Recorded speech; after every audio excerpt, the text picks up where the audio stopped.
So this talks about how photography helped me discover the art within me.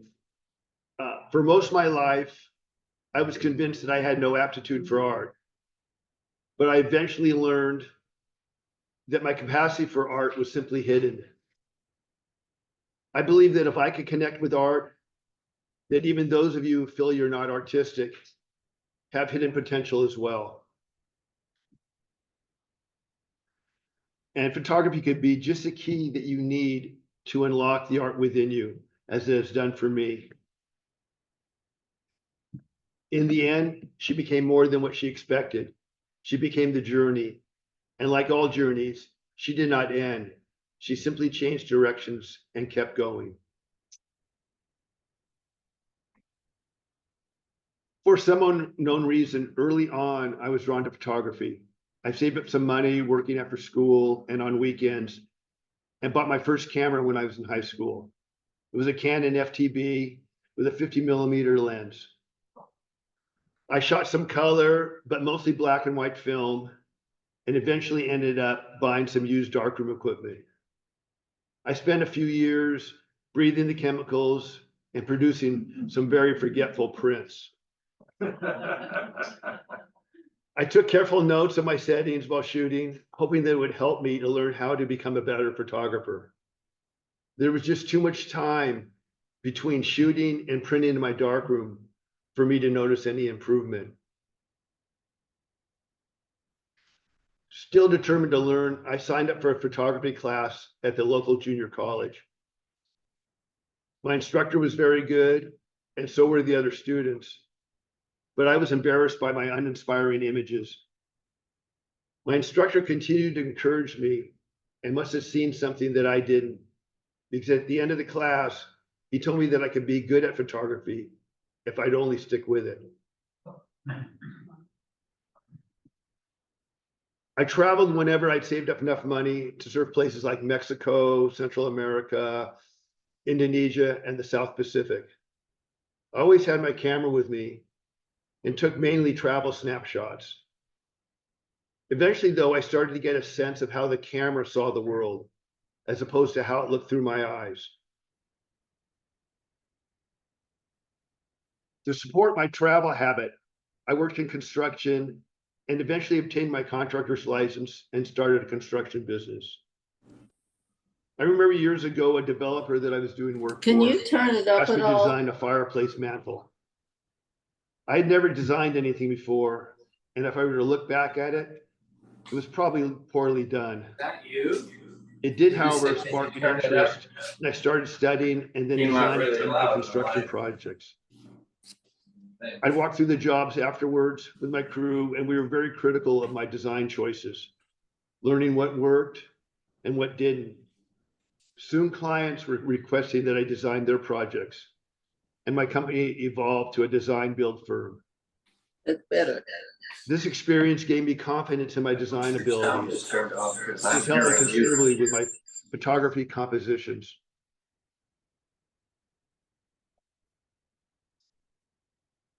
About 15 years ago or so, I had a bad kite surfing accident.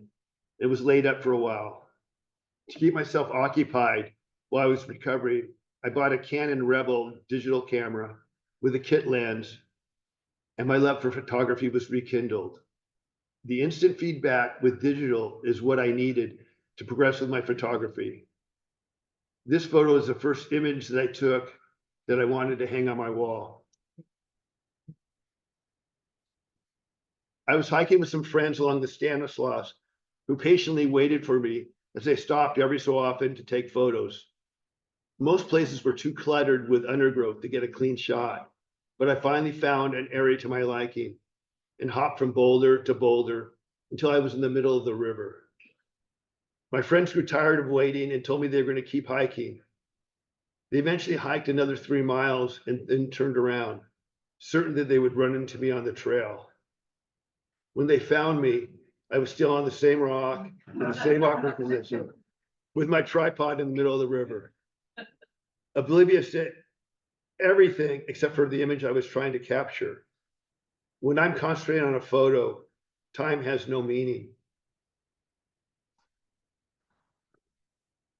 Some years after switching to digital camera, I noticed that my collection of photos that I deemed worthwhile had grown. I'd been a yearly visitor to open studios, so I considered applying to be a participant. I had some trepidation because I'd never shown my work to the public before. It's one thing to have your friends tell you they like your photos. It's another thing entirely to show them to the public. Nonetheless, I did apply in 2019, and to my surprise, I was accepted. It turned out to be a wonderful experience, but one of the best things about it was that two photographers that visited me on successive days invited me to join a group called CODA. At that time, I never heard of CODA, and I wasn't one to join a group. I've been happily doing my photography in my own bubble, learning techniques online, and traveling to some remote locations, basically just trying to get better. When a day later, a second photographer suggested that I try this group called CODA, which I found out stood for Community of Digital Artists, I thought, okay, maybe I'll check it out. Since Open Studios is in October, I went to my first meeting in November of 2019 and haven't missed a meeting since. In hindsight, I think it was good that I started out shooting alone so I get comfortable in my own style of photography and not try to emulate other photographers. However, joining CODA has helped my photography immensely. It has exposed me to many knowledgeable and passionate artists with a wealth of experience. It has also forced me out of my comfort zone to try other types of photographies besides landscapes.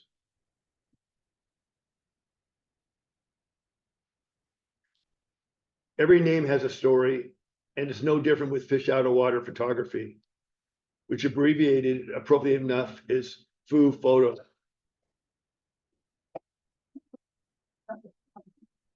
Took you well.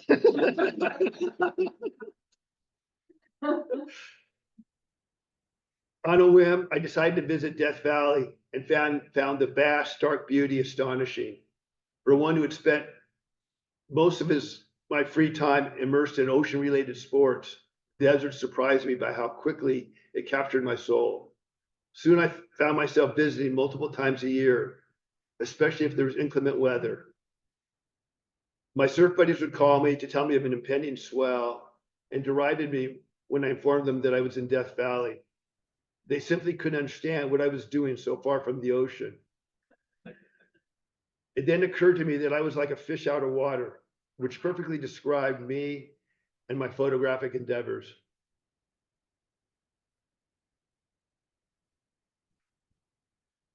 Definitely a fish out of water.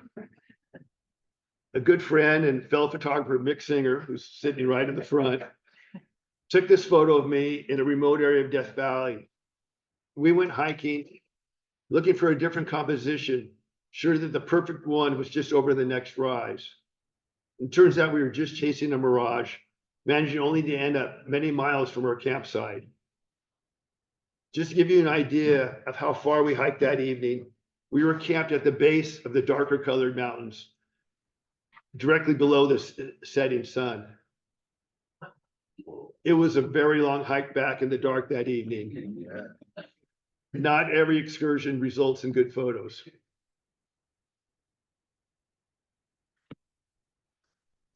At first, I tried to capture the vastness of Death Valley that so captivated me, but I just ended up with some hazy photos that didn't portray the magic of the place. It took me several trips, but I started to figure out that it was better to try to photograph pieces of Death Valley that more accurately conveyed what I was experiencing in this alien landscape. Badwater Basin after some significant rainfall.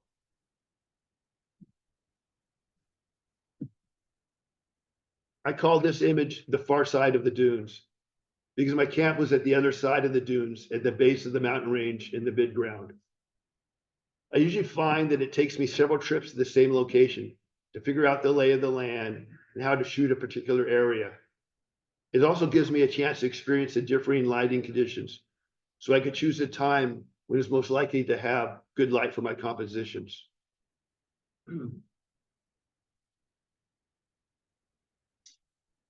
I was amazed at the tenacity of this small tree to survive in such a harsh location. It was the only one of its kind here.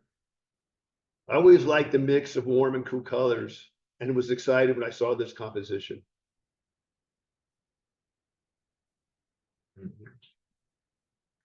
I'm always searching for good light. This time persistence finally pays off. More morning light to highlight the many layers of this desert scene.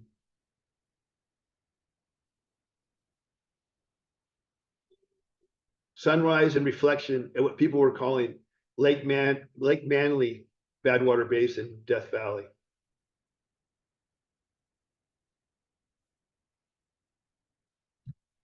It had rained heavily during the night.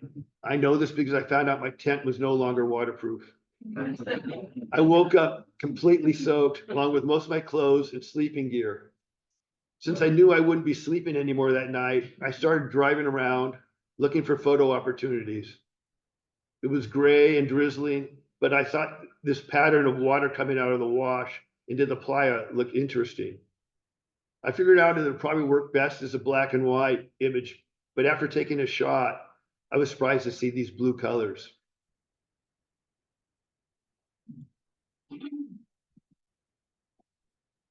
I hiked up some very difficult, steep terrain to see what the view looked like and for the possibility of a photo. Much to my surprise, I found a pile of abandoned vehicles from the 40s. It turns out there was an old mine on the other side of the small mountain that I climbed, and they just dumped their old cars and trucks. I like the desert patina on one of the rusted doors.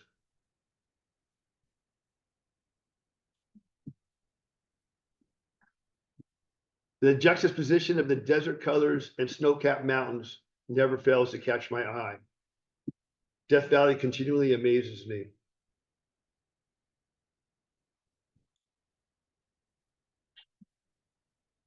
Late afternoon light on the dunes. It's always the light that matters.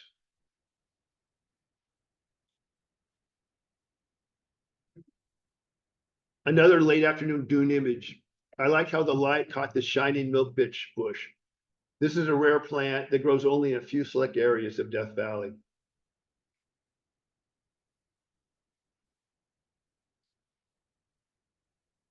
This image was taken after a rainstorm, which saturated the various minerals coloring the soils.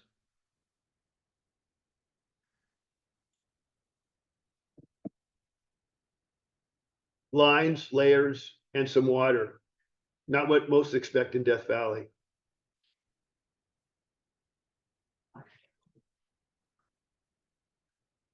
This is a flywheel from an abandoned talc mine. I like the color palette of the rusted iron. I moved back a short distance for this photo to increase the depth of field, as I wanted as much as possible in focus. Shot using a tripod in manual mode with manual focus.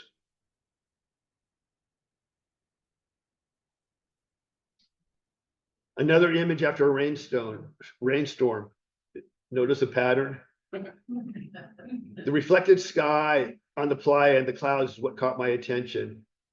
Every time that I visit Death Valley, I find something new to see. Truly an amazing landscape. Beyond the Valley of Death. Further on my artistic journey. On my travels to Death Valley, I discovered other places to explore while refining my photography. I was also reevaluating what images that I considered worthy enough to print. As my skills and techniques improved, I started to see beyond my camera's view of the world. I began to see how to control that camera to see the world as I envisioned it. At first, it was just glimpses, but as I became more experienced, not just with the camera, but with post-processing and printing, I could start to see what I wanted the final print to look like when I was shooting. I was also experimenting more with images beyond traditional landscapes. Of course, I had a high failure rate, but every once in a while, I got something that really excited me. Dense fog with a heavy drizzle, Monterey cypress, and a pump house in harmony for this composition.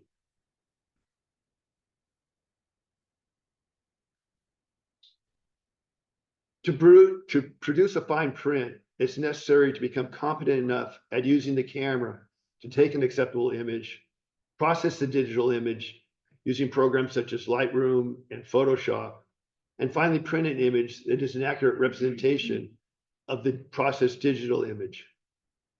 Each step has distinct skills that need to be mastered, but this is what makes it so rewarding when it all works out. Super bloom with a clearing storm, water, and dappled lighting in Central California.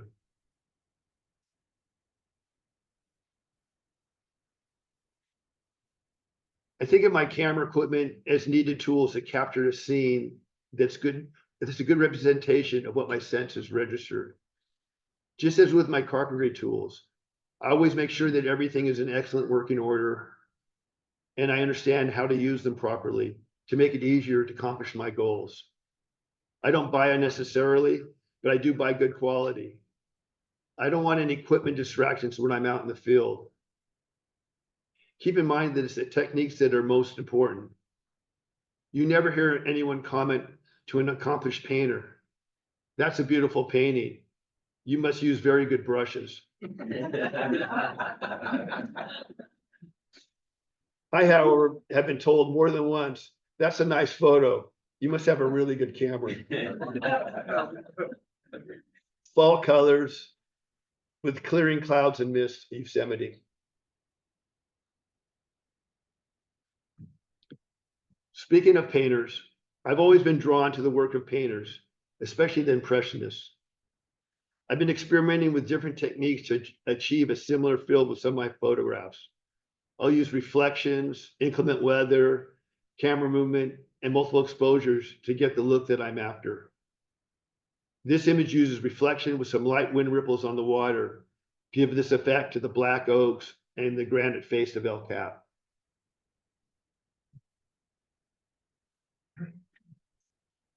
This image uses the incoming fog to diffuse and soften the scene. A few minutes after I took this image, the fog completely engulfed me.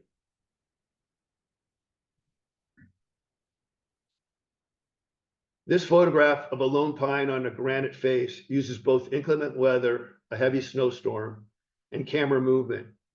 To capture the falling snow, I used a slow shutter speed with my telephoto lens. I rested the lens on the window of my truck and started the engine to slightly vibrate the camera.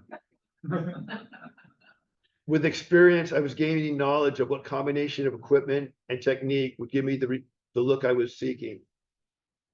I always remind myself that in any given location and lighting conditions, there is a good photo to be had. I might just not have either the experience or the imagination to see it.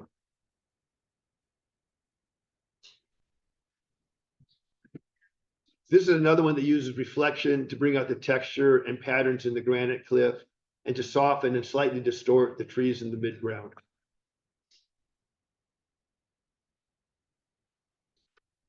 Here I use reflection again, but the reeds in the water add some moody texture to this image.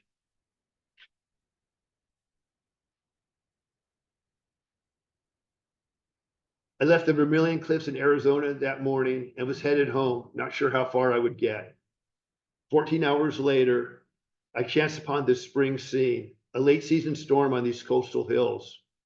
There was a nice bloom happening, but it was snowing on top of the hills with a lot of mist down lower. Even though I was dead tired, I spent several hours driving back and forth, determined to do justice to the beauty that I was witnessing. I've learned the hard way. Images that I can't forget are the ones that I passed up. Bob, can I draw a picture like that? I mean, these colors are just so striking. Is that the real color? That's You pretty really much the real caught it? color. Yeah, this is off of Highway 46, and there was a super bloom going on, but this late season, very cold storm hit, and it was snowing, and there's a lot of mist, and it diffused it. And the colors in some of the clear areas were actually a little were brighter, but I like the way this looked.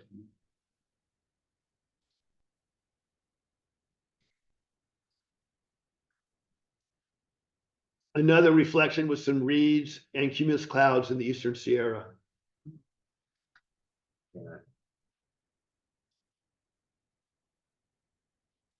On this day, there were ocean squalls moving through. I was panning with a tripod to keep the camera movement horizontal. Most were unsuccessful.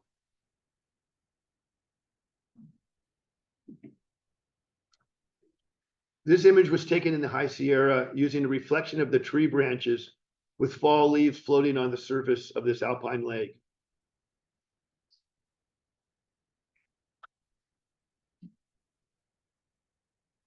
This early morning image again uses a horizontal camera movement on a tripod. I experimented with different shutter speeds and rate of camera movement. It took me numerous attempts to get it right.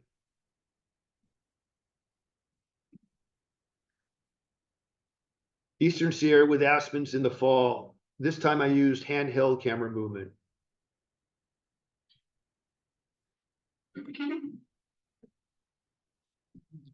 With photography, the compositions can be more effective if they include only the minimum details necessary to tell the story. But keeping distractions out is one of the most difficult things to accomplish. Reeds, water, and a few clouds.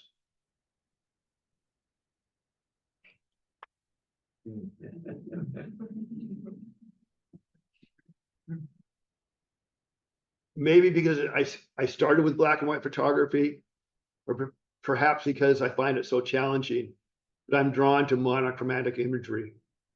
I like how the patterns and textures can stand out without the distraction of colors. I think that everything needs to be better, from the composition to the lighting to the subject, for a black and white photo to work. When I'm out taking photos, I'm always looking for conditions that would make for a good monochrome. White Sands, New Mexico, after 3 days of wind and rain, and not a footprint to be seen.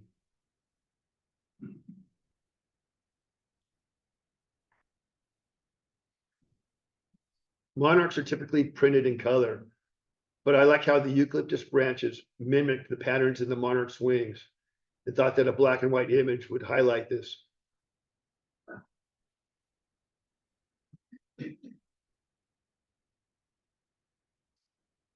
This was photographed in the winter in the Eastern Sierra. There was some beautiful light on the aspens, and since they backed up to a dark pine forest, there was this wonderful contrast. I used a tilt shift lens for this image.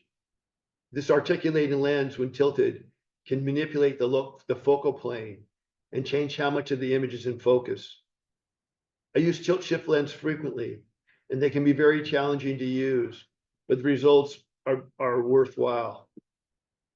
For this shot, I wanted every part of the aspens to be in focus to accentuate the contrast between them and the dark background.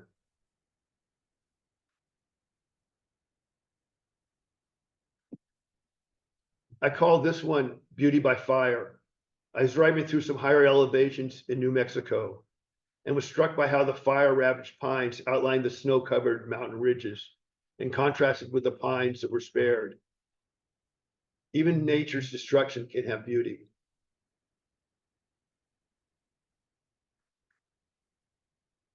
This is a soap tree yucca in very harsh lighting at White Sands. The shadows and high contrast caught my eye.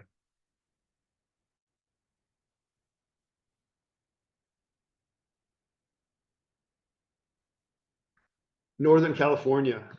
It had rained hard the night before, and I went for a hike in the morning as the storm was breaking up. The ground was steaming with mist, which diffracted the sun's rays.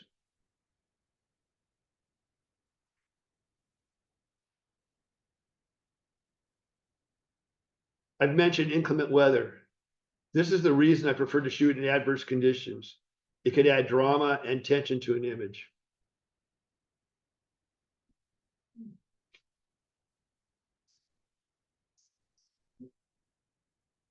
I was hiking along the coast and came across a small stream with calla lilies.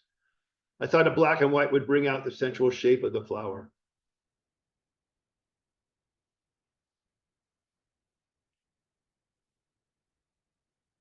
Another image from my trip to New Mexico this past spring. This was a very cold and windy location, but I liked the wind-shaped one-seed juniper. The recent storm was rapidly clearing, which made for a nice background.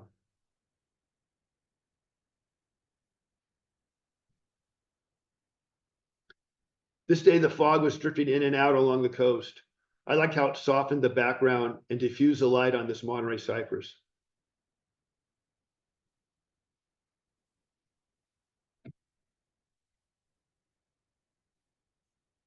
At CODA, we have a different theme every month for the sharing portion of our meeting.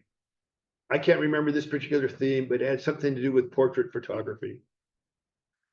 I never felt that this was the type of photography that I would be good at or even like, but I decided to give it a try anyway. My idea was to photograph some of the talented craftsmen that I knew from my construction business, as well as some of the artists I've been meeting through open studios. The first photo of the series is of my good friend Roger, working in his shop. I thought I'd practice with him first, but when I approached him about the idea, he didn't seem too pleased about being photographed and simply told me he'd think about it. A week later, he called me back and told me that if I wanted to shoot him, to show up that afternoon, but warned me not to get in his way. I did show up, and even though it made for a challenging session, I did my best to tiptoe around him so as not to get in his way. Wouldn't you stay out of his way too? I also learned that I like shooting people. Although next time, maybe I should bring my camera.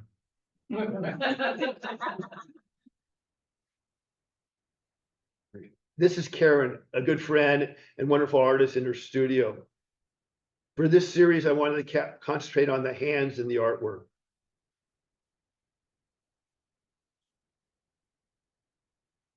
This is Christy, another friend, painting with pastels in her garden.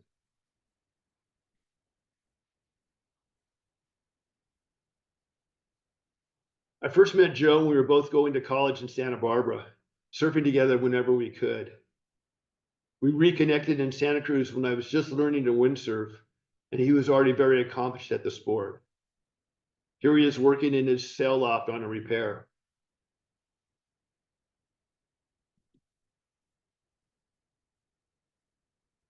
This is Tammy from the Concert and Parks series put on by Tandy Bill to support artists after COVID. I like this one because of the recurring circles, such as her bracelets, rings, earrings, sunglasses, lips, and even the bokeh in the background.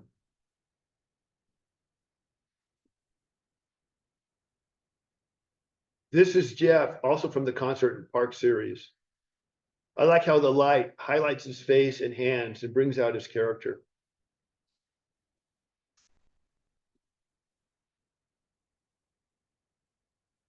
I first met Jeffrey, a wonderful singer, while traveling in Utah. She has a brother living in Santa Cruz and asked me to photograph her for some publicity shots when she was in town for a visit. I like this one because it shows off her strong character.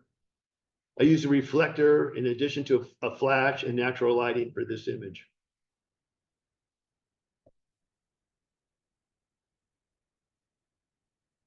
Jim is an outstanding craftsman and another longtime friend. I've been pleasantly surprised by how much I've enjoyed photographing this ongoing series. It has expanded my skill set and allowed me to honor these treasured local artists and craftsmen.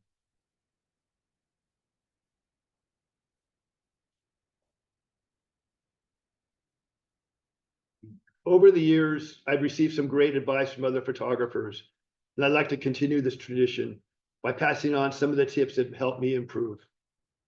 Some of this advice is geared towards landscapes. Some might not be helpful for your style of photography, but hopefully at least some of it is useful for you. A fool's photo tips. Take it for what it's worth.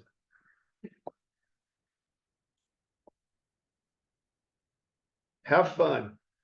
I shoot photos for numerous reasons, but mostly because I enjoy being creative and having fun doing it. I always hope to come back from a photo session with at least one good image, but sometimes it just doesn't happen. Still, I have a great time and I get to see some beautiful places. The Boardwalk Centennial Celebration.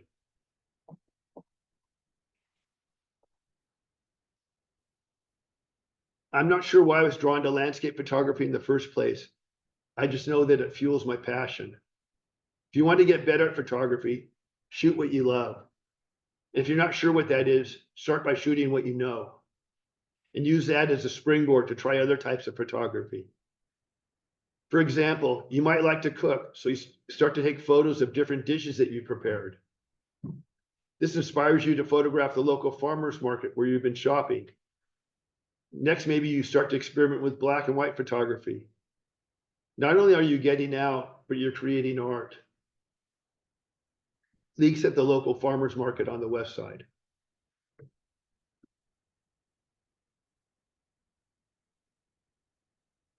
Years ago, I happened to be remodeling a home for a professional photographer. And I asked him for advice. He simply said, just shoot a lot. Mhm.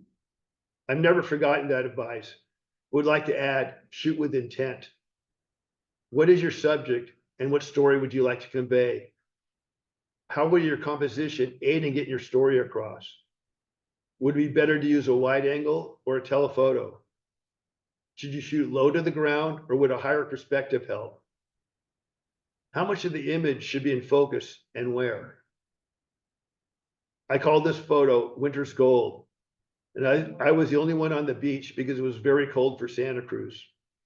In fact, it snowed in the beach early the next morning. It was the lenticular rays that caught my eye, and I wanted to find a composition that would do them justice.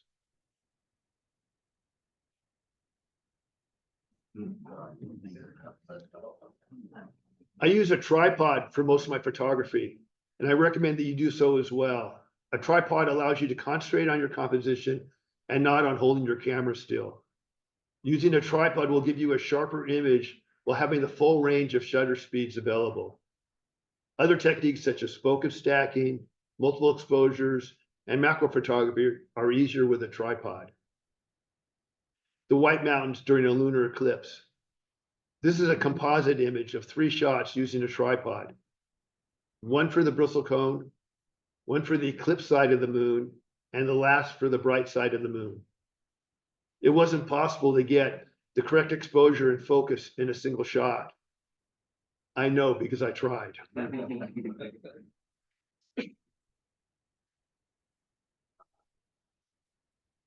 Take the time to learn how to use your camera and related equipment. Read the manual or watch tutorials online. The better that you know your equipment, the better chance you end up with a good photo.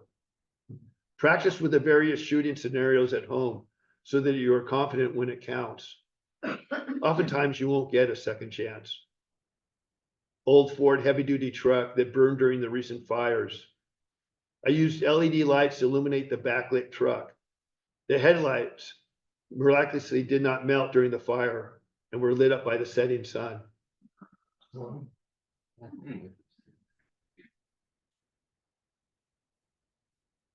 I prefer to shoot in manual mode because I want to make conscious decisions for my camera settings. Modern cameras do a remarkable job with their algorithms and the various auto settings, but they haven't yet figured out how to read my mind, to know my intent with each composition. Start out with some auto settings, but as you gain experience, switch to manual mode. For most situations, I also prefer to use manual focus with my landscapes. Ensure that the areas of focus are exactly where I intend them to be. Sunset during a super bloom.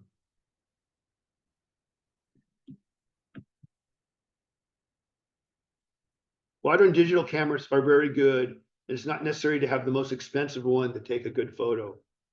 I would recommend starting out with more modest price gear at first.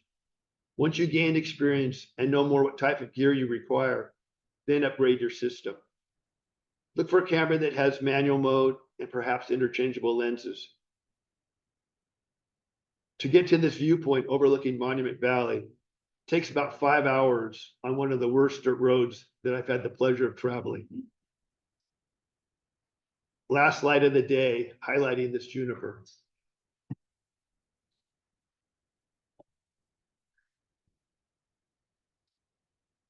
Cell phones are a remarkable piece of engineering and do an excellent job of taking photos.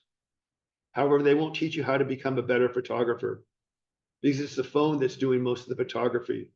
and deserves the credit.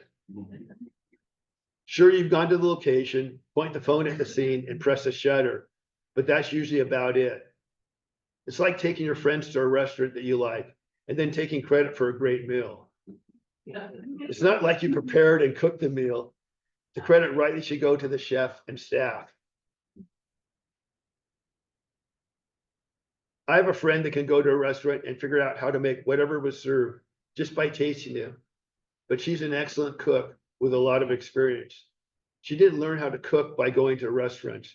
She just uses it to add to her repertoire.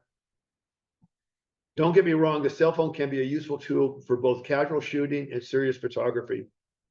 After all, the best camera is the one that you have with you at the time. However, if you want to learn how to become a good photographer, get a camera. Once you become a competent photographer, a cell phone can be a very useful piece of equipment. This image was taken with my cell phone at the DeYoung Museum.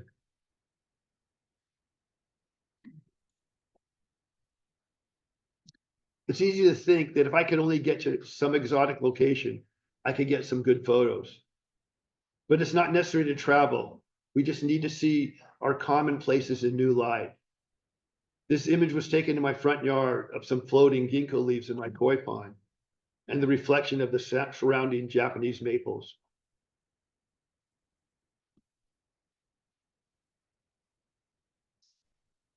Don't be afraid to fail. Be afraid of not trying. I've had people comment on my photos at some of my shows. All your photos are so nice. What they fail to understand is that I only show my best work. They don't see my outtakes. I fail often with my photography. For every photo I print, there are easily 100 or more that don't make the cut. I do try to learn from my mistakes so I can improve the next time around. And I often learn more from failures than successes. Vineyards and farmlands in Salinas Valley using slight camera movement in the late afternoon light. I had a limited time before the low-angled sunlight would cast a shadow across the scene. And it was challenging to find the right combination of shutter speed and camera movement. Most didn't work out. This is the only one that I liked.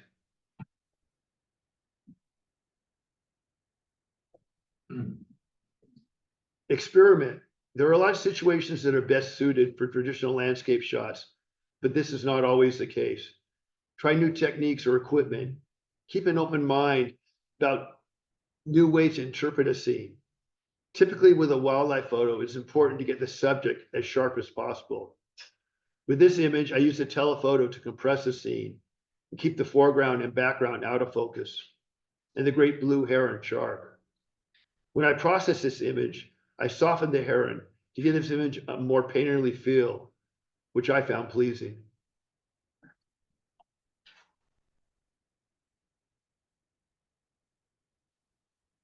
Trust yourself. It's very helpful to receive constructive critique on your photography, and I think it's important to consider it with an open mind. But it is your art and ultimately your decision on how you like it to look. You need to trust your judgment, not just in the finished product, but in all the steps along the way. This only comes with experience. With some of my images, I realize they won't resonate with most people. This image is a good example. I use camera movement for this image of these sunflower fields. I like the patterns and colors, especially the deep blues and the furrows between the rows. To me, it brings out the essence of these rich, fertile lands of Central California. The reaction that I've gotten for this is muted at best. That's okay. I still like it.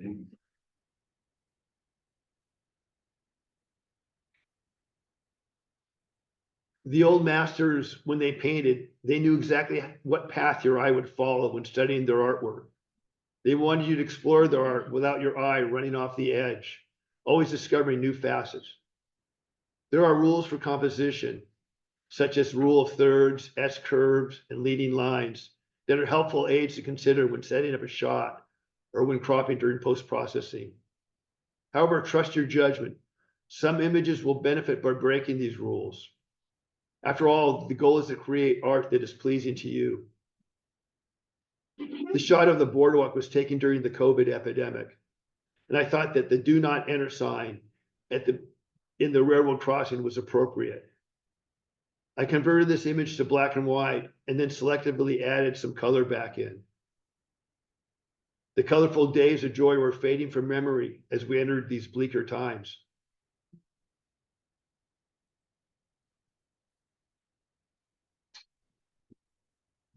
Learn from others, but shoot for yourself. I've talked to artists who feel pressure to cater their art to the latest trends on social media or to what they think might sell well. I understand the reasons why this might be a compelling path, but my advice has always been, listen to that inner voice and follow your heart. Not only will it be more satisfying, but it will show through in your work. This doesn't mean that you can't learn from others. I've been shooting lately with a couple of photographers that I respect, and it's exposed me to some new techniques and perspectives, which has only helped my photography. I'm not trying to copy their style, just adding to my own. This image is of a bristlecone pine up around 11,000 feet elevation. It was a steep climb and with the altitude exhausting. I should have started out a little earlier, and so as not to miss the sunrise, I had to push through at a good pace.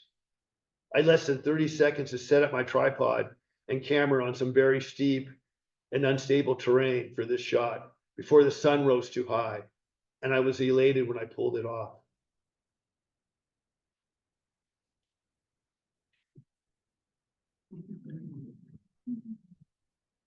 I believe that all humans have the capacity to be creative, and it has been the key to our survival.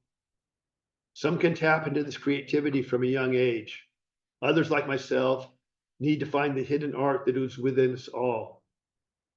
My friends and family are surprised by my metamorphosis, but no one is more surprised than me. As my art evolves, I'm continually excited by the possibilities and where this passion will lead me. Unlocking my capacity for art has enabled me to see a world limited only by my imagination. What will it take for you to free the creativity that is within you? Thanks for listening. Before I take questions, I just like to briefly mention that you were on for a real treat with the next speaker. I've been a big fan of Kevin Lohman's photography since we first met during Open Studios in 2019. And I specifically requested to go first today so I could enjoy his presentation.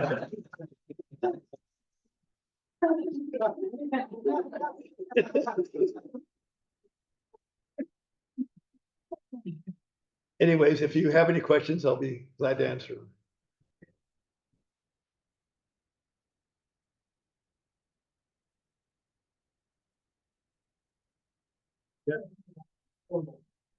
How do you get that horizontal look that you cropped after on the picture, some portions that you look at, get that long width compared to the height? The question was how I get the format in some of the wider aspect images, and that's done by cropping. And my printer will print 13 by 19, so the ratio I use for some of those longer ones is half of that, so 6.5 by 19. Okay, thank you. Yes. Do you find that there's some images that others respond to more warmly than you yourself do? Of course. And sometimes it's because, I've experienced, I'm out there and experience it, so it maybe has a different impact on me than the people that see it. So it's always interesting to see what reactions I get for images. There's of course some images that I like and other people like, but there's also images that maybe I appreciate more than most. Yes, back there. In your post-production process with Lightroom, Photoshop, besides cropping, what do you like to do to your pictures? Okay, the question, what do I like to do with post-processing? And it depends on what the image is. If it's more of a straight landscape, when I post-process, my intent is to try to render it the way it felt to me when I was taking it. I don't like to enhance it too much, you know, but every image, I think there's as much time in the post-processing as there is in taking the image originally.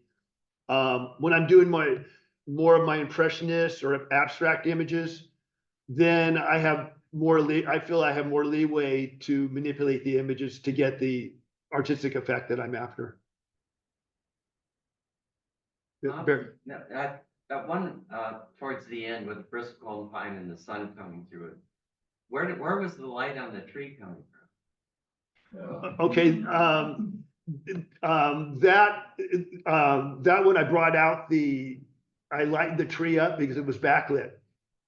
But there was, and I also the sky was actually, you know, the sun was a little brighter, so I had to bring down the sky, but it was done with a single shot.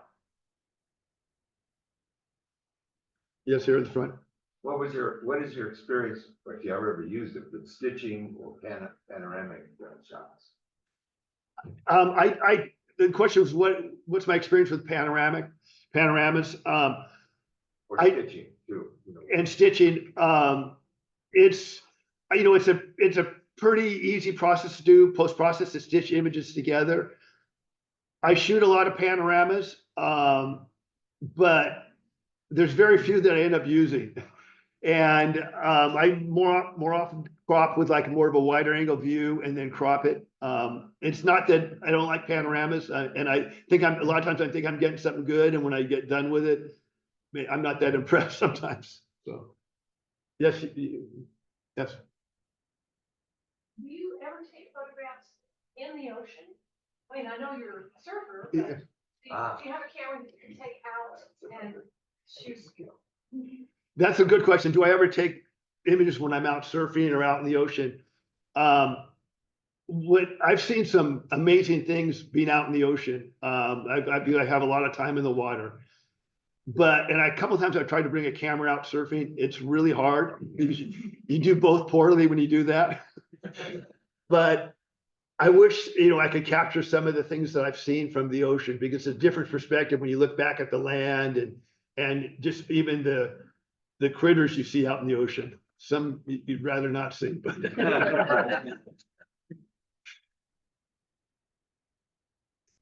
Oh, yes, one more. One more question here. In that aspect of your love of surfing and being out there and you're putting the camera in the bow, does it change like your feeling of experience in that moment that with this tool of how you're seeing things versus just being there and being in the water? Let me see if I can, so you're asking if With and without a camera. being with and without a camera. You know, a lot of people, you know, say that, you know, experience the moment and don't worry about taking photos. But for me, taking a photo helps me see things better and helps me experience it, you know, at a deeper level.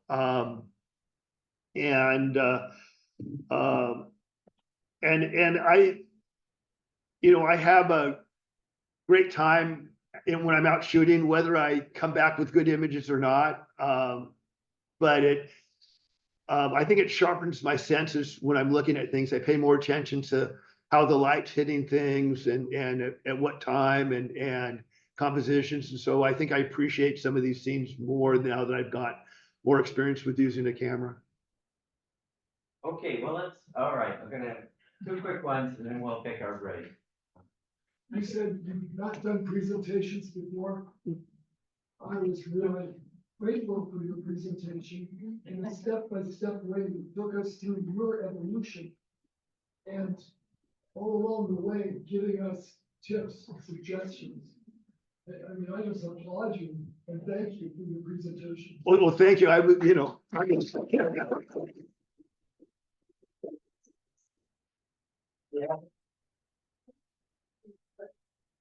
Photographers influence you the most. what photographers influenced me the most? Well, there's, I mean, obviously, you know, photographers like Ansel Adams is continually impressive what he did. and I read some of his stuff and the thing that impressed me was that how he would pre-visualize a scene, you know, what an image is gonna look like before he took it. And so I read that years ago, and so I've really tried to work on that, and it's challenging. You know, he was very gifted. Okay, well, let's take a break and then we'll set up for part two. Thank you.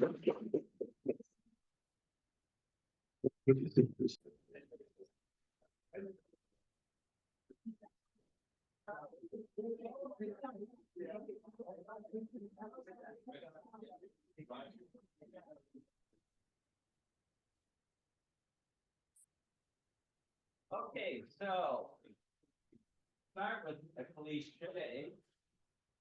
Our next photographer hardly needs to be mentioned. Me. I hardly even need to be here. Is that What can we say? Our Santa Cruz star here, Audubon magazine. He not only gets his award winner printed in the magazine, but the honorable mention has a 2-page spread. How do you explain that? They liked it. Yeah. Should have won. Kevin Lowe. Thank you all. I really appreciate you guys giving me some time to talk with you today.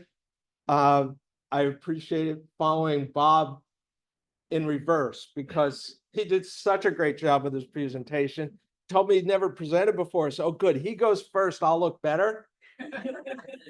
This is going to flip flop on that. So I apologize in advance.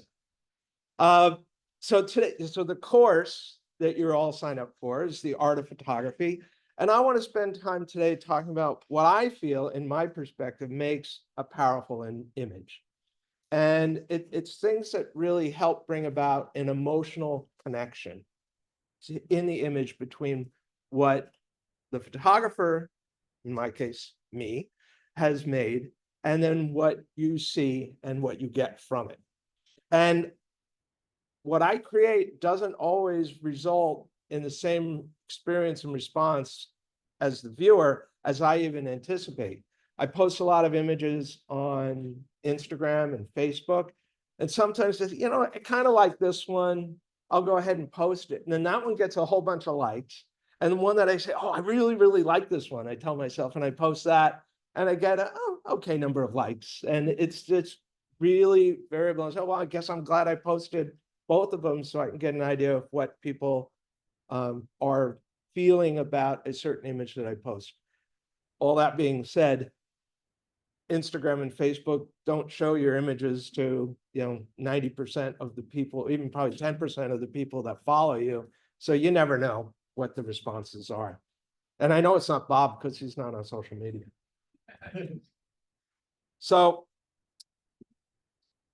it's going to be over here. There we go. So who am I? I'm a nature photographer primarily, although I do some other photography for, I've done production photos for Santa Cruz Shakespeare, done some other photos for some folks for headshots. And way back when I started doing documentary photography, where I was photographing things as a student at Moss Landing Marine Labs, is kind of when I really started doing photography many years ago. And I've also done some photojournalism for some newspapers when I lived up in Seattle. Did a few weddings, won't do those again. It was really hard back in the day when everything was analog. And one time I shot a roll of film, went to rewind it and said, why isn't this, what's going on here? And I opened it up and I had never locked in the film. And fortunately, it was just doing some setup shots with everybody said, okay, we're going to redo this and we're going to do it real quick. And everything came out great, but yeah, too scary. Now, at least you can see what it's going to look like on the back of your camera with the digital camera. I like that a lot. I do live in Santa Cruz now. I'm originally from New York. So if I slip into my New York accent, don't hold it against me, okay? Background in marine science, but I worked in technology for many years. I retired a few years ago. But having worked in technology makes me feel a little more comfortable about working around computers and the technology we use to edit images today. And I mostly use Lightroom and a little bit of Photoshop when I'm editing images. I mostly use Nikon cameras nowadays, although I also have a Sony system. I have a lot of images that I mostly publish locally, work with Elkhorn Slough Foundation, have a number of their calendar covers, have several other publications, so you can see my work. I enter a number of contests selectively, but I do that so that it helps spread the word about the images that I do. I do photography because I want to experience the outdoors. I want to experience select moments out there. And I want to be able to share those so that others who don't get to go to the same places I go can experience a little bit of what I've seen. I have had, as Barry mentioned, I had a winning image in the Audubon Photography Awards. That's one up on the left side of the screen. And it was really happy because that's also the first year they introduced this category of birds and landscapes. So I was the first winner of that. And then the image to the right of that, they really featured very nicely in the magazine. That was my honorable mention. And I've had a number of other winners and photos recognized in various contests. I've had some publications locally, so you may have seen an article in Santa Cruz Vibes or in the newspaper. And then I have a bus, which is really cool. So this is my bus with an owl image from Natural Bridges, a young juvenile owl. And I think it's great because I have my own billboard driving around town. Although I don't see it very often. So if you see it, send me a text or a message. Let me know you've seen it. So I also want to show this very quick video. I submitted this to the annual Nikon, well, it's now called Nikon Comedy Wildlife Photography Awards. And they do videos and stills. A few years ago, I had a fox image that was selected one of the top 40 in the still images. And this is a video that's the top 3 that they selected. So I'm keeping my fingers crossed. They'll notify us December 10th on how we did.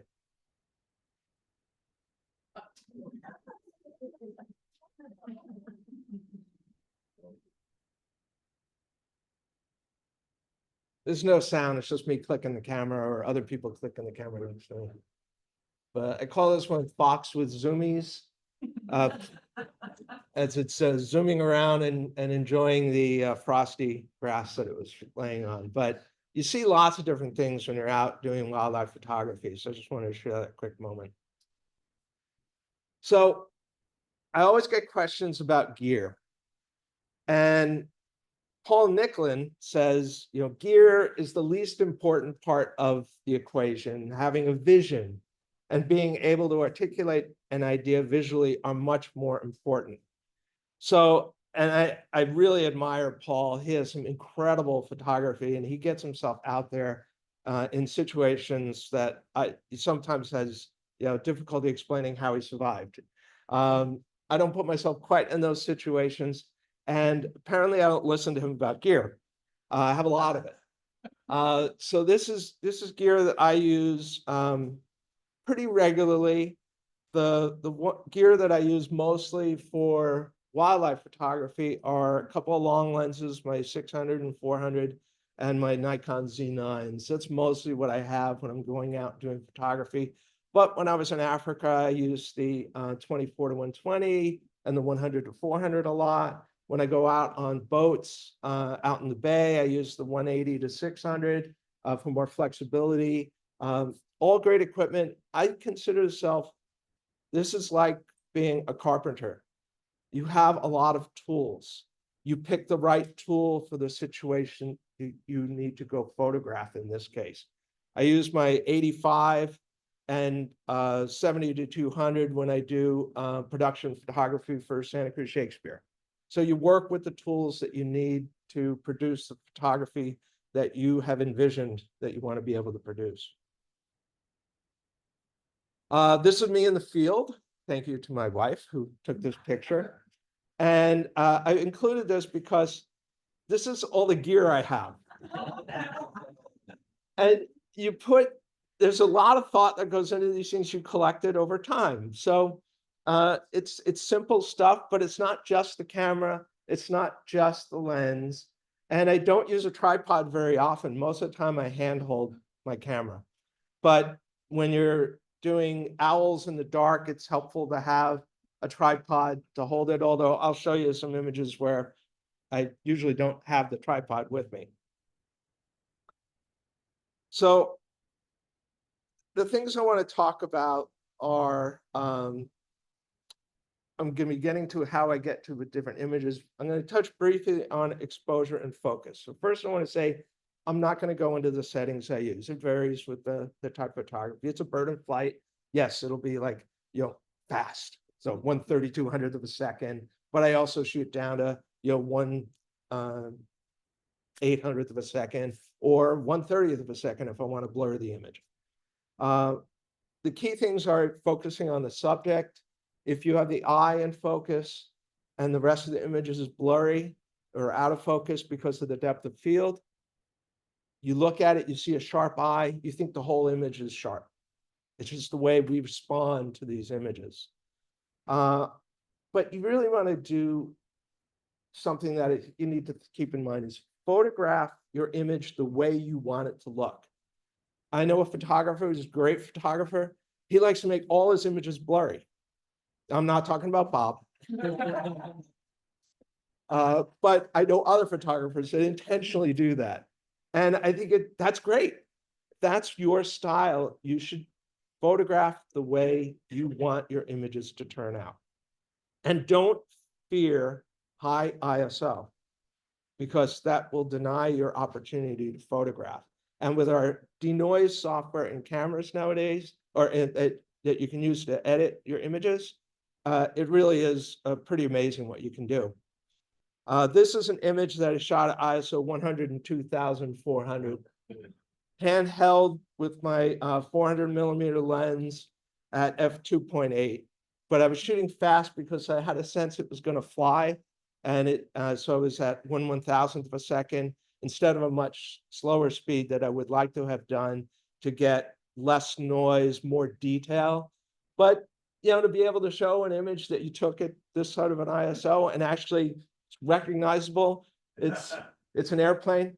The great horned owl over at Natural Bridges. So I'm real happy with what you can do. So don't fear the high ISO. And what I always say is, I would rather have a sharp image with high ISO and noise instead of a blurry image with little noise. If I was out in the woods and I saw a unicorn running past, I would like to have a photograph of the unicorn and not just this beautiful low noise image of a blur. So photographs are powerful and memorable when they make an emotional connection. So I'm going to talk about those things today that I feel, for me, help you make that emotional connection. This is a grizzly bear up in Alaska, and it was a male grizzly bear walking towards me, and I was focusing low. I was holding the camera very low to the ground, and that's one of the nice things about mirrorless cameras. You can flip out that back screen, hold the camera very low, and you don't have to necessarily be lying down flat on the ground, although I do that a lot. But holding it down gets you at that level with the subject that you want to bring attention to. That was probably 30 to 40 feet. It was walking towards us, so it got really close. But this was in Alaska, Lake Clark National Park, and so the bears are used to people.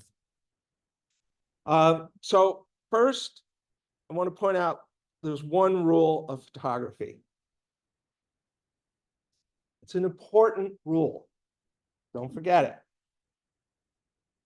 There are no rules. The rule of thirds, it's all a bunch of hooey. I'm being recorded, so I use that word. Ansel Adams says there are no rules for good photographs. There are only good photographs. So work with what you want. Yeah, there's some guidelines, like Don't always put your subject in the center, or put it in the center if that's what you want to do. You know, put it to the left or the right and a certain third of it. It's whatever you like the outcome to look like. If you can do it in camera, there's some photographers say, only photograph if you can crop the image in camera and make it exactly the way you want. Or crop it after you take it when you're sitting in front of your computer. And I do a lot of that, you know, especially with wildlife. You never know where they're going to be, and it might suddenly jump in one direction or run another direction. So you might have to shoot a little bit wider to kind of keep that the subject in your frame. And then you edit it later to make it more emotional for the viewer. So what makes an emotional connection? I'm going to talk about 4 things today. Lighting, the color, the light direction, the focus, you know, that it's clean, no distractions, your subject is in focus or not, if that's what you like to do. Location, which could be a physical location, it could be your eye level, if you're up or down, or moving left or right relative to the subject. And the decisive moment, that special moment where you might see unique or interesting behavior or an expression that comes out. So I'm going to start I'll show you some images of lighting. And my purpose today is I'm going to show you a bunch of images, maybe too many, maybe not enough. And what I want to do when I show you these images, talk about what it is that I decided to select this image. Why did I choose that image to show you? Or why did I choose that image to share? In this case, this was in the Galapagos Islands. This was a brown pelican. We were out on a boat and we were trying to get something nicely lined up with the sunset. And this pelican decided to, photobomb my image. Turned out okay. I like that the sky, the sunset. We have another bird in there as well. But, a quote from Galen Rowell, my first thought is always of light. Photography means drawing with light. You just take the word apart.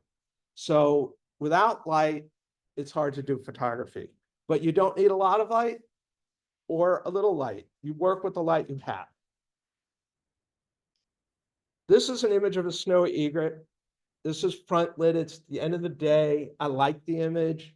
Otherwise, I wouldn't have photographed it. Very diffuse light in this case.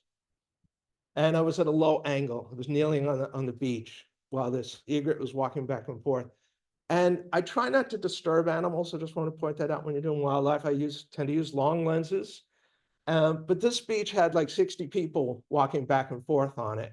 And the bird would just hop around and was completely ignoring everybody. So this was a nice experience, spend some time with the bird. So it's very nice, right? Well, at least I think so. But what about this? This is the same bird. Sunset started to approach. I walked on the other side of the bird and looked for a backlit situation because the sun was reflecting off of the wet sand. So I like the other image. I kind of like this one a lot more. Also, it has that moment where it had just caught a sand crab and was tossing it in the air, getting ready to position it to swallow it. So it just has several elements about it, which I like. But the light was key to make this a very different image than the previous one. This one I like. It's a California thrasher at the Arboretum. It was early morning. I just like the silhouette, but rather than just having a silhouette of a bird, it was also singing, and you can see its tongue sticking up there. It's just a special moment of this bird enjoying the morning, calling out, letting the other birds know that it's there. This is another diffuse light situation. I call this break in the sky. I was driving up to go to Shaver Lake in the Sierra National Forest, driving up a mountainside, and I looked out and just saw this beautiful scene. I pulled over, made a few quick images of the scene, and then drove up, and about 50 feet later, I was completely socked in with clouds. So you never know when that moment is going to last, but the sunlight coming through the layers of the mountains in the back, this is what attracts me to this particular image. This diffuse light situation, this was at Moss Landing. And I'm looking at the harbor, you got the foggy morning. What I try to do more so nowadays with my landscape images, which I don't do very often because Bob does a much better job than I do.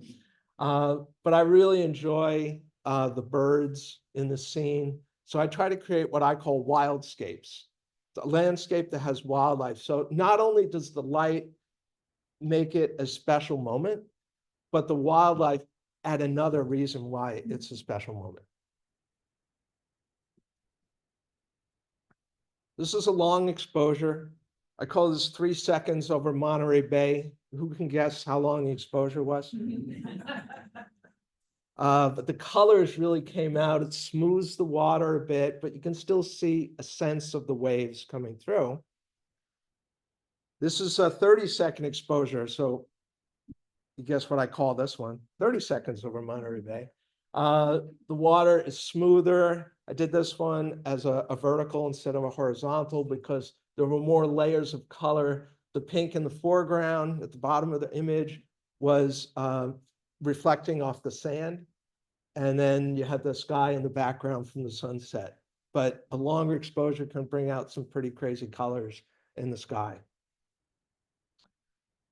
Side light. So this is a black leopard, which are very rare. There's a couple dozen or so in Africa. And I was out a couple of months ago in Africa, and we specifically went to look for this leopard. We spent 4 days in this location, and we saw the leopard one day and didn't see it at all the other 3 days. And a friend of mine went back, like who was on this trip, went back a couple of weeks later, spent another 4 days and didn't see the leopard. So we were pretty lucky to see it. And but this was a side lit situation, and I developed it to darken it because I liked the mood and appearance of this particular scene. And the rarity of the animal meant I had to spend more time to really try to get this out. Most of the images were challenging because it was super bright light, and I had difficulty kind of getting the look and feel out of the image that I wanted because of that bright light. So color and light. So, this is a front lit image, but I positioned the camera so I could get this nice water in the background with the blue water. And the pelican was preening at the time. But this was with a long lens, but I was still a bit of a distance away. And so I cropped out what was above this, which was just a ugly pier. So even though the scene might not be exactly what you want, but if you're looking at the image and you see this is where I want to go with the image, you can maybe crop it afterwards to get that to the look that you want. And the Elkhorn Slough Foundation used this in one of their calendars.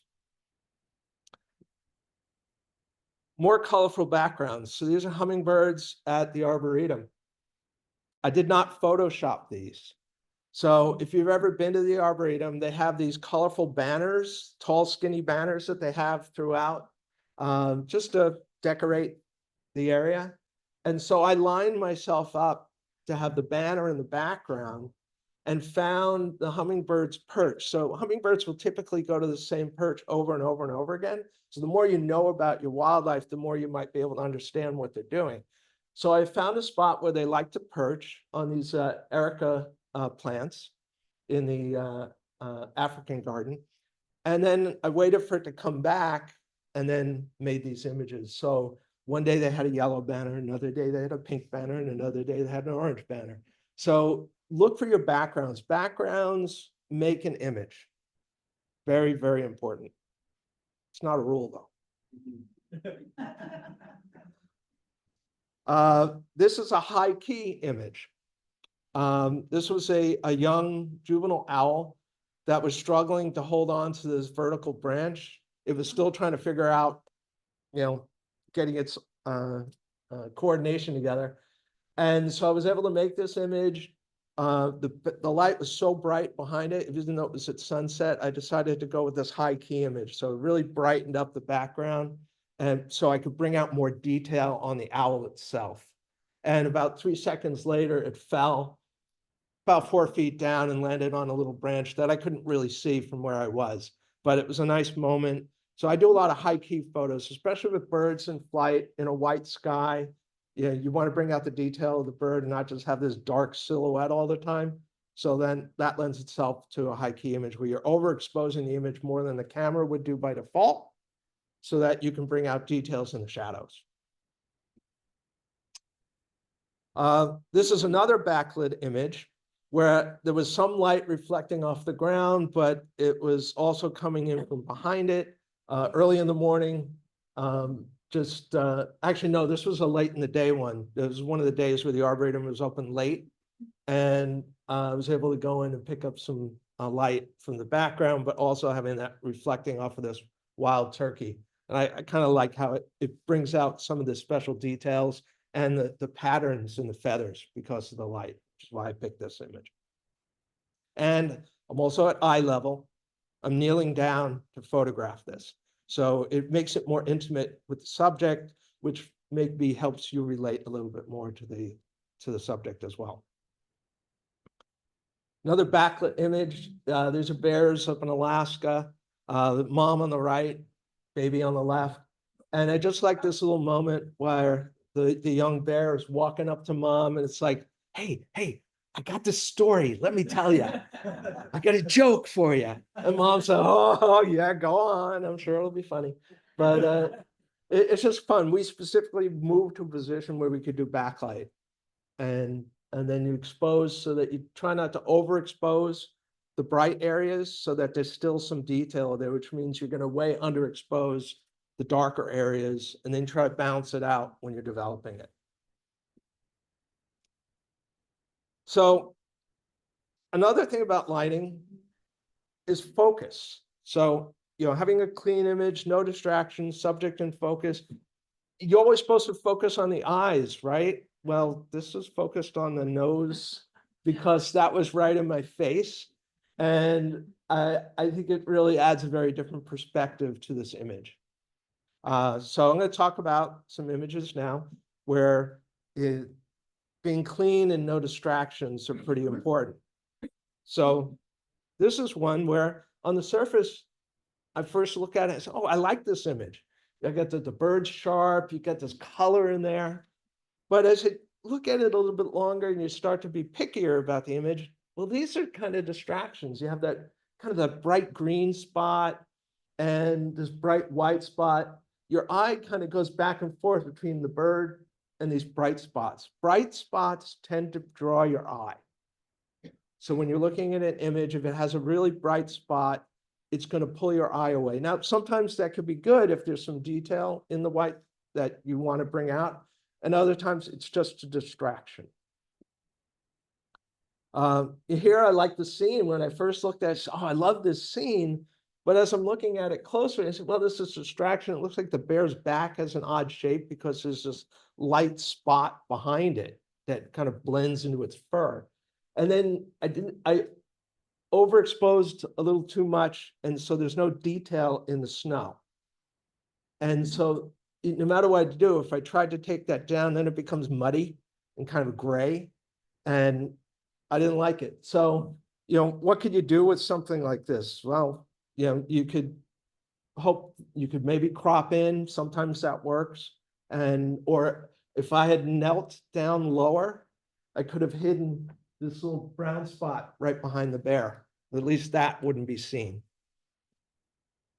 This is another one at first glance. Okay, maybe you like it, maybe you don't, right? That's the sun up in the sky.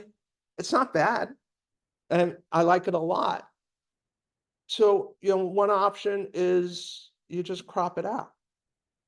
And now your eye doesn't jump up to that top part of the screen. So Ben, you've got that where your eye kind of goes between this scene, which is where you really want the focus to be, and it jumps up to the sky. Crop it out, you don't see that. So there's different ways of dealing with that. I couldn't just eliminate the sun from the sky.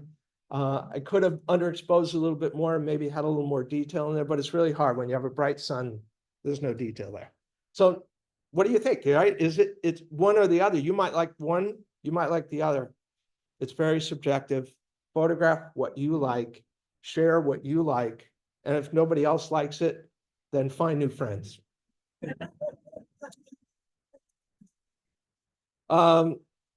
This one's really has no distractions for me. I really like this particular scene. And this also brings in a kind of this concept of the decisive moment. You know, you have a surfer getting ready to go into the scene right before sunrise. The sun hasn't quite risen yet. It's just about to come over the mountain or the landscape in the background. I like this one a lot. And the curve of the water brings your eye up to that surfer. So there's a lot of things I like about this image. This is another one, soft light, soft diffuse light. You have behavior of these nesting cormorants, but it stands out because the fog, early morning in Moss Landing, going out on a boat to go look for whales.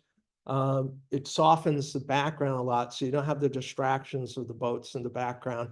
It kind of adds a little bit to the scene because it gives you a little bit of that sense of place.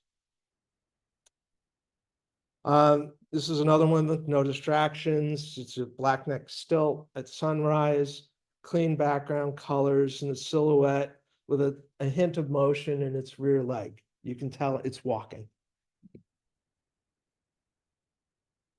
This is an image I just made a couple of days ago over at the Arboretum. I was trying to find a place where I saw this light yellow background, and it was early morning, so I tried to find a spot. I'm standing on my tippy toes to try to get more of the yellow and less of the foreground of the bushes. And I really like how this came together, and tried to pick a frame where the hummingbird wings were in a position that I liked.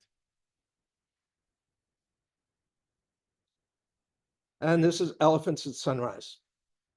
Again, just a nice, you get a feel for them. There's no real distractions in here that take your eye away from the elephants, and you have these layers of light in the background. And these zebras, you know, interacting close together. They're all looking in different directions to keep an eye on if there are any predators around.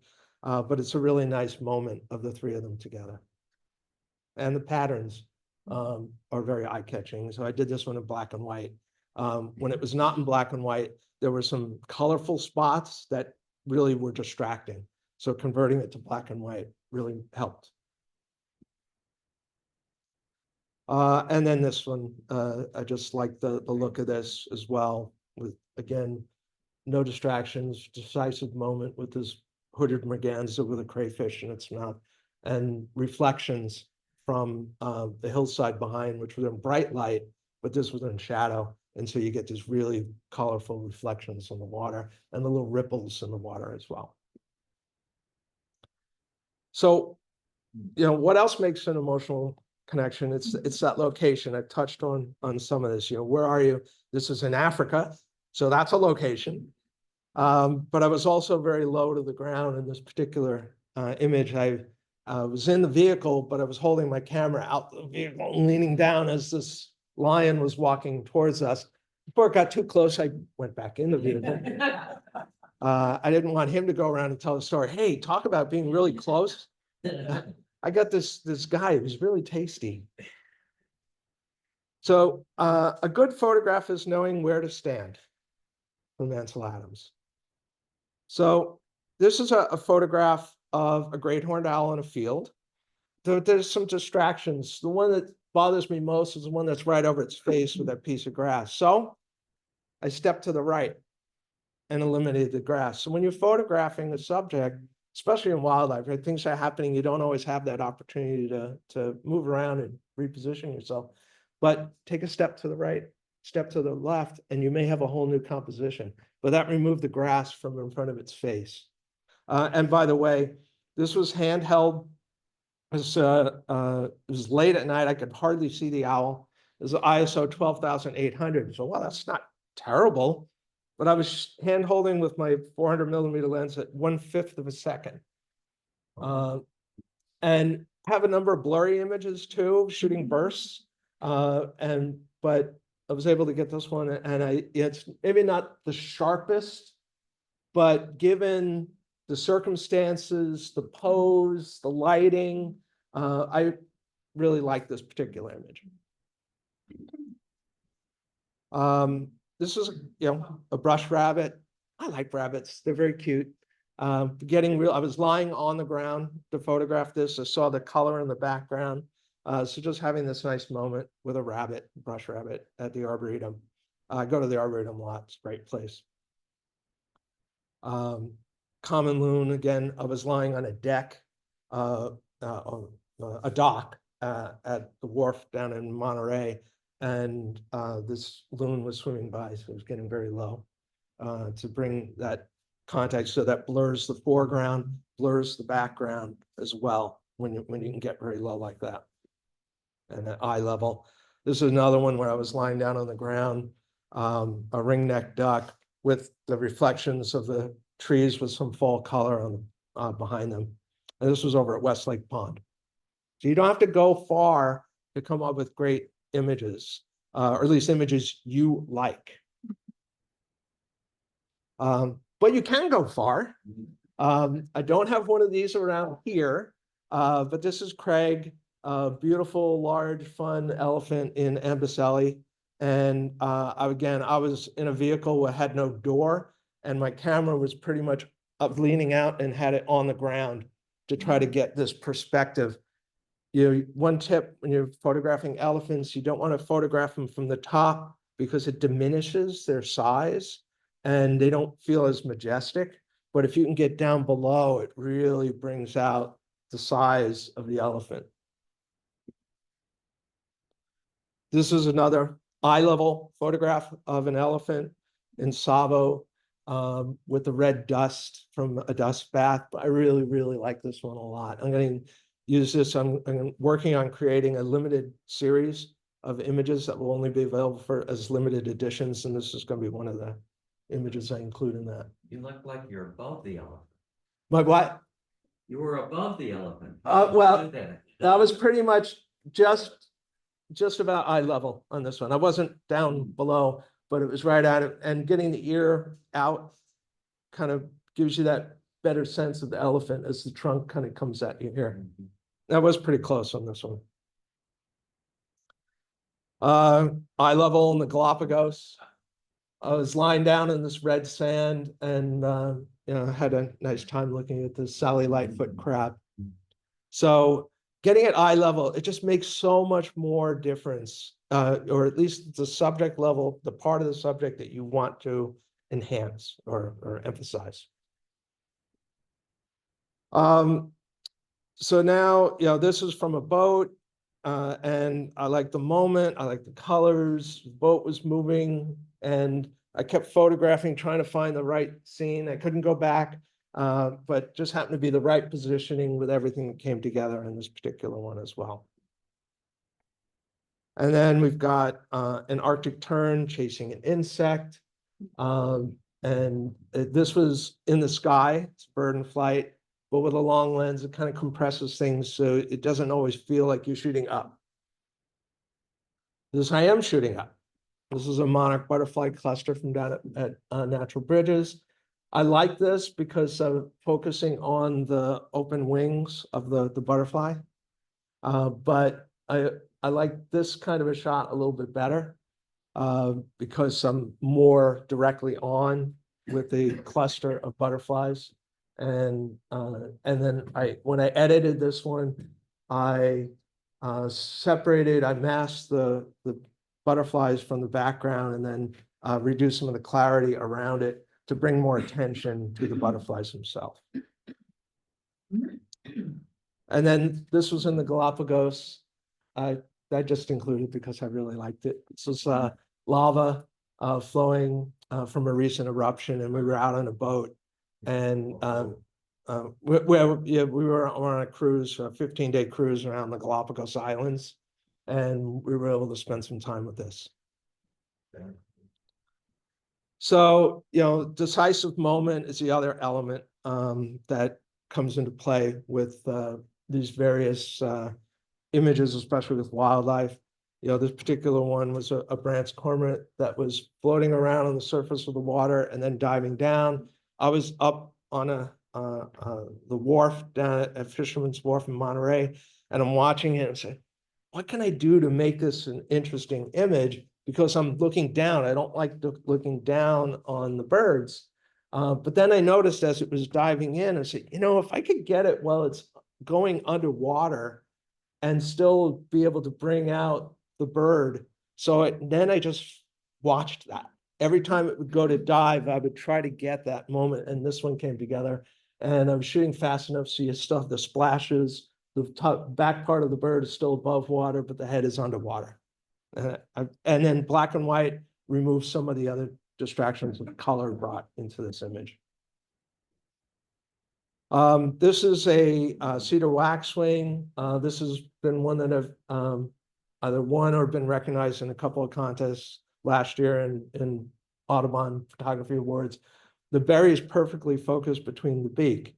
And I was shooting at 20 frames per second. So to give you an idea, this is 1/20th of a second before on the left, 1/20th of a second after on the right. There was only one frame out of the bunch of frames that I shot that had this perfect position of the berry. So I shoot a lot, and I often shoot at 20 frames per second. In the last 7 years, I started doing wildlife photography 7 years ago. I've made over 2 million images. I've edited about 7,000 or so of those, and I've shared about 1,800 on my Instagram page. So the ratio to actually images that I want to spend time with to how many I shoot is kind of crazy. But it just, when you're dealing with wildlife, don't be afraid of making a lot of images. You can delete them if you want. I don't, because I never know why I might want to go back, and it takes more time to delete than it does to just pick and then focus on those. This is another example of a decisive moment. Two of the birds are not really looking in the right direction, the second from the left and the one on the far right. But, a moment later, they're lifting their head up, and it makes it a much more attractive image to me. So it's finding that moment. This is the photograph I had, my winking fox, that made it to the top 40 of the 2022 Comedy Wildlife Awards. It was great when it was they showed it on the Today Show, and they talked about, these great funny images out from a winking fox to other stuff. And I got my 15 minutes of fame when that happened. But this was the frame 8 seconds before, and then less than 1 second after. The eyes closed on the right. It's not quite the same. There's one frame where it looks like a wink. So you look at what you got. Decisive moment. Bears walking at me, probably 40 to 60 feet away, but they kept walking closer, and I'm zooming out and say, this is getting big. And I turn to the guide and say, do I need to move? He says, no, you're fine. You're fine. But I love this element because not only are they together, the cubs, this is the first time they've ever seen people, the very first day they've ever seen people. They'd come out of the mountains. This is mom, doesn't care about us at all. She's been coming for 12, 15 years to this location. She's very familiar with the small number of photographers that are around. So the cubs are close. They're all looking in my direction. They all have a paw up because they're all walking. And there's rain coming down, which you can see in front of the dark areas of the picture. I really like it. Showed you this one before, just that moment where the claws coming up, you get a feel for their big claws, big animal, but sometimes just showing a part of the animal is more impactful than showing the whole animal. A moment where I waited for 2 hours for this owl to come out of a hole. We knew it lived in this hole in the tree, waited for 2 hours. It's not coming out. We don't know. Maybe it left earlier than we got there. It was getting dark. We packed everything up. And right as we were starting to walk to the car, my co-photographer had already walked up and packed everything in their car. And I look over and I saw an eye. I went, oh my God, it's coming out. And I had this little tiny tripod because I forgot mine. So I borrowed her spare tripod. And I had to be really far back to try to get somewhat elevated. So I was way across the street, kneeling down because that's as tall as the tripod was, to kind of focus with my very long lens on this very flimsy tripod and shooting at a slow shutter speed to kind of capture this moment. But I really like how it came out. More decisive moment, whale breaching, a Rizzo's dolphin breaching, and did this in black and white so you could really see the patterns on it. Pelican splashing.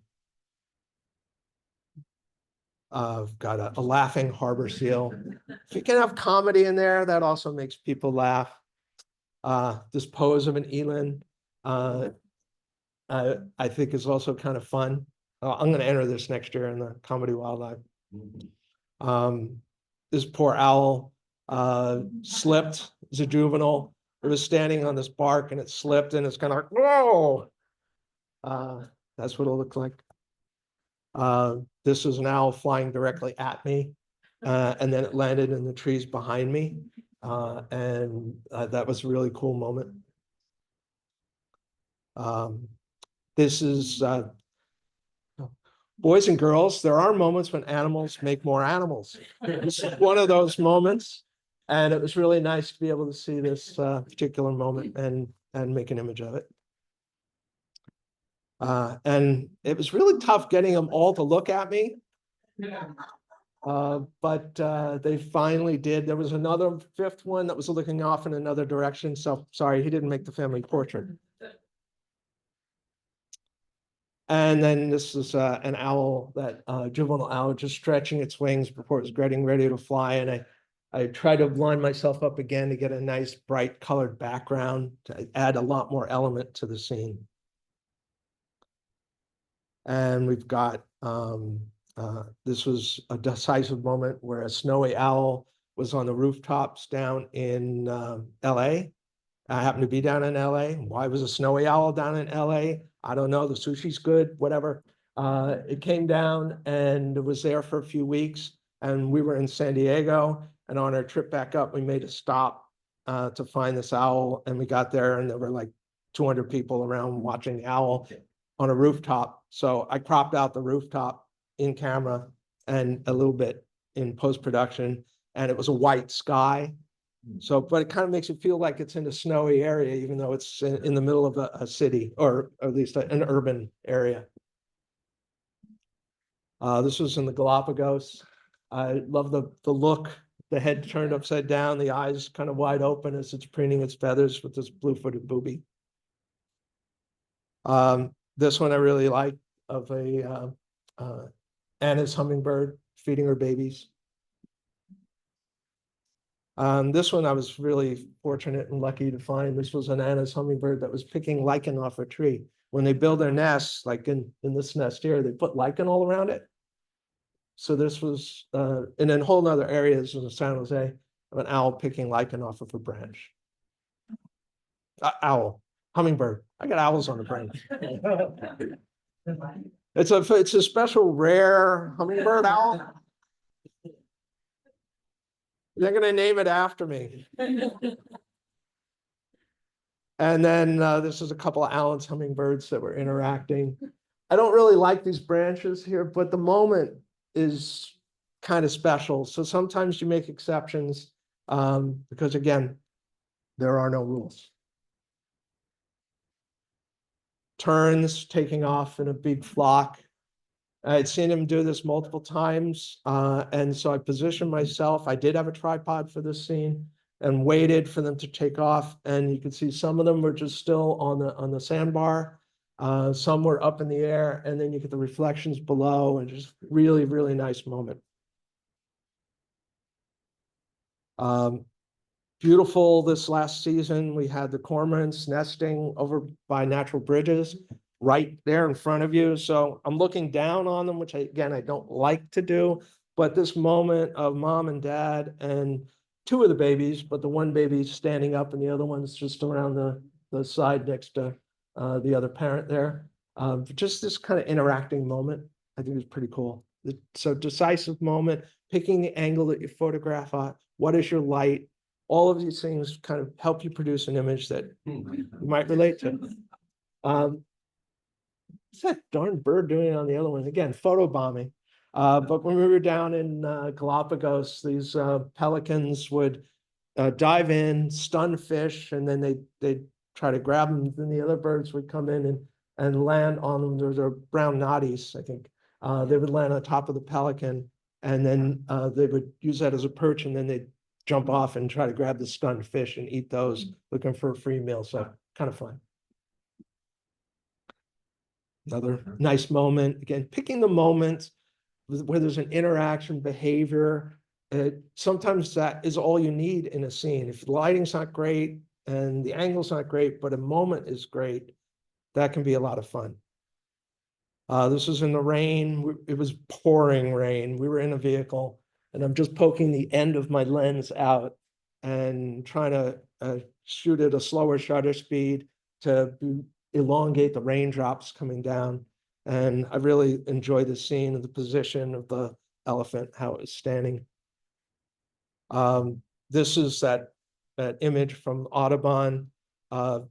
Birds flying from right to left, and it got it just its head is turned upside down. It's shaking off the water from having just been down in the water trying to catch a fish.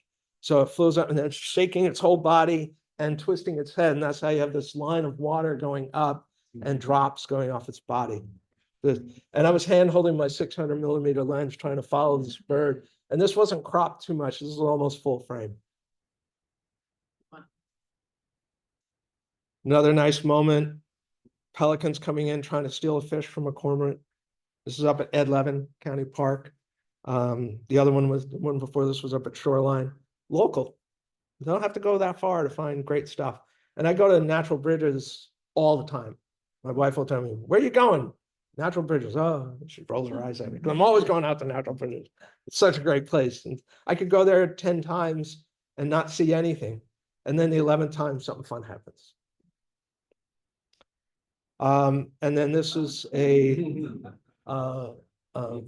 penguin down in the Galapagos holding onto the sunset. We were in a boat and the boat was going up, literally like 3 to 4 feet up and down in the swells. And I'm holding my lens trying to get this. And so I've got pictures of this all over the place. But I tried to line it up something with the sunset. It wasn't quite what I envisioned, but it's what I came out with.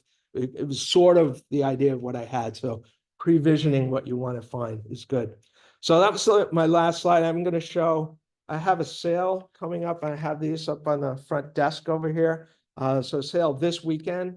I'm going to have a bunch of my images at a discount, which I've never really done.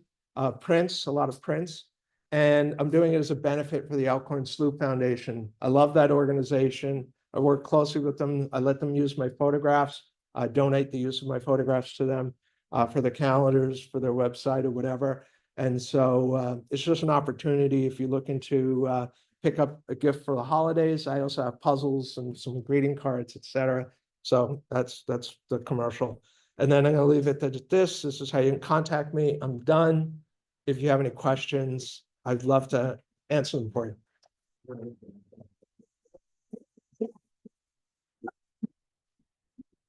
Yes.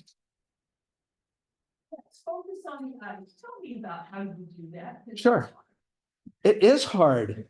If everybody could do it, then even Bob would get chalk phoning. He shows a heron that he had to soften because no. And I'm sorry I'm picking on you, Bob, but you're right there. When you the newer cameras nowadays also have like this bird eye focus that helps you do that. But even before that, people have been focusing on the eye of the subject for many, many decades. So trying to focus on the eye of the subject is aided when you have one of the newer mirrorless cameras, like a Nikon or Sony or Olympus and Fuji and Canon, right? You use Canon. So they're all actually fantastic cameras. You can't go wrong with any camera nowadays. But look at the features that they have. So if you're doing wildlife, having something that does the eye focus, or eye detect can help make that easier. And when that's sharp, your eye just naturally thinks the whole image is sharp.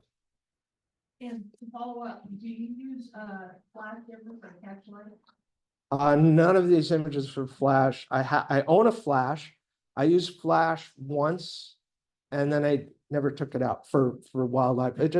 I prefer natural light. I never know what's going to happen. I don't want to feel encumbered by that additional piece of technology. I'm already carrying around too much stuff. Yes, sir. When you're shooting your multiple shots at 20 shots per second, what focus do you put it on? So it'll vary. Especially when you're trying to get a bird or moving object. So with the Nikon system, I usually have it in 3D, so that it'll focus across the whole screen. And then if it's a bird in flight, there's not a lot of distractions around it. So, and the question was, what focus mode do I use? Yeah. So I would have the focus on the, try to get it around near the bird, and it'll usually grab it and then we'll hold on. And the key is to keep the subject in the same place in the viewfinder. If you're doing this, you're going to lose focus. But if that bird's flying and you can keep it right in the same spot in the viewfinder, it gives it more time to hold on to that image and grab the focus. Other questions? Okay, well, so 2 terrific talks today. Thank you very much. Thanks, Rob.